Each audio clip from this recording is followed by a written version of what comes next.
naman po muli ang taga-malayong Silangan.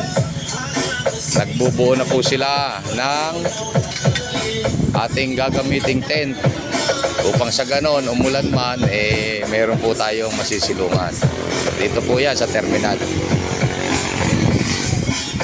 Nagkaisa na naman sila.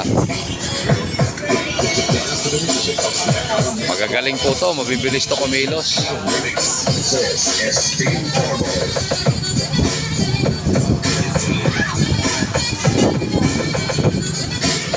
Kurt, ano masasabi nyo? Tagumpay.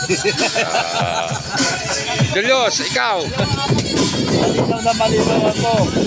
Kasi katang araw ang tagumpay ng Malayong Silangan Transport Cooperative. Yeah.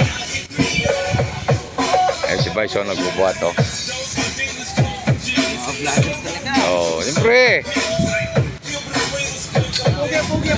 Oh. Ikaw po, ano po masasabi? Ay, itong vlogger. Hello. Oh. Shoutout sa akin.